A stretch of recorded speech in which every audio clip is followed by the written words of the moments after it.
The slave markets of Zerion Prime stank of desperation and ozone. Alex had never wanted to be there, but his diplomatic mission required he witnessed the cultural practices of the Krill, Dominion, even the ones that turned his stomach. That's when he saw her. She couldn't have been more than 8 years old by human standards, though her silver blue skin and luminescent markings identified her as Ethierina species the Krill had nearly exterminated. She stood on the auction block in tattered rags, her large violet eyes hollow with resignation. The auctioneer's translator chip screeched about exotic specimens and rare acquisitions. Something in Alex snapped.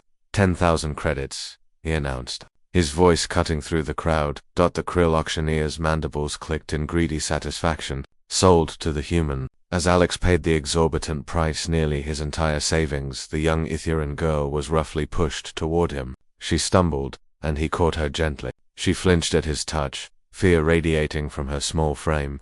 "It's okay," Alex said softly. "I'm getting you out of here." Her translator implant flickered to life. "You brought me. I'm freeing you," he corrected. "What's your name?" "Jennifer," she whispered. It wasn't her birth name that had been stolen from her, but the one assigned by slavers who couldn't pronounce Etherian phonetics. Over the following weeks, as Alex arranged transport away from Krill space, Jennifer slowly emerged from her shell. She was brilliant, curious, and possessed an iron will that slavery hadn't broken. Alex found himself not just protecting her, but genuinely enjoying her company. On the night before they reached the human colony, where she'd be placed with Etherian refugees, Jennifer sat with Alex on the observation deck, staring at the stars. "Alex," she said suddenly, her young voice serious, "in my culture, when someone saves your life, you owe them a debt. You don't owe me anything." "Jennifer, yes, I do." She turned to him, her violet eyes intense. "When I grow up, I'm going to be strong, I'm going to be powerful, and I'm going to marry you." Alex blinked, caught between amusement and sadness. "Jennifer, you don't have to, it's a promise." She interrupted with fierce determination. "I promise. Will you wait for me?" He should have dismissed it as a child's fantasy. Instead, looking at the steel in her young eyes, he found himself nodding. "If that's what you truly want when you're grown, then yes, I promise."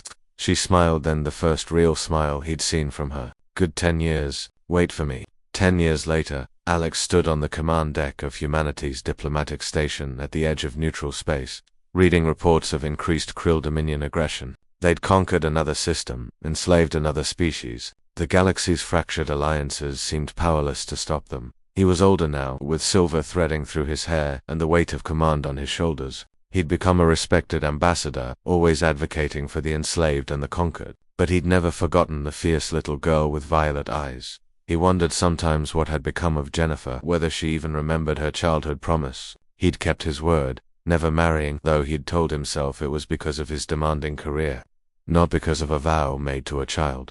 The proximity alarms shattered his reminiscence. "Sir," his aide called out, "we have multiple vessels dropping out of hyperspace. Configuration unknown. They're everywhere." The view screen blazed to life, and Alex's breath caught. Dozens, no hundreds of sleek warships materialized around the station. Their design was unlike anything he'd seen. Elegant, deadly, with hulls that seemed to shimmer with inner light. "They're hailing us," the communications officer reported, voice shaking. Audio and visual put it through. The screen flickered, and Alex's heart stopped. She stood on the bridge of the flagship, resplendent in ceremonial armor that gleamed like starlight. She was tall now, regal, her silver blue skin marked with the luminescent patterns of Etherian nobility, but those violet eyes were unmistakable. "Hello, Alex," Jennifer said, and even through the translation, he heard the warmth in her voice. "I told you I'd come back." "Jennifer," he breathed. "What is this?" "This," she gestured to the fleet behind her, "is the Etherian Reclamation Force. 10 years ago, you saved one slave girl. That girl spent the last decade gathering the scattered remnants of her people. We've been building, preparing, growing strong." Her expression hardened. "The Krill Dominion has terrorized the galaxy long enough. We're ending their slave trade, freeing every species under their rule." That's incredible," Alex said, pride swelling in his chest. "But why come to me?" Jennifer's severe expression softened into a smile. "Because I made a promise, and because I need to know, do you still remember yours?" Around the command center, his crew watched in stunned silence as Ambassador Alex began to laugh, not from humor, but from pure joy. "I never forgot," he said, "not for a single day." "Good." Jennifer's smile widened. Then, once we've liberated the Krill's slaves and brought them to justice, I'm going to marry you. If you'll still have me, nothing would make me prouder. Excellent. Now then, Ambassador, would you like to help us free a galaxy? Alex straightened his uniform, feeling suddenly decades younger. Let's show them what happens when you cross humanity and those we call friends. On the view screen, Jennifer's eyes blazed with the fire he'd first seen in that desperate child on Zarian Prime. But now that fire commanded a fleet, and the galaxy would never be the same. She'd promised to be strong. She'd kept her word. And together they'd keep their promise to everyone still waiting for freedom. See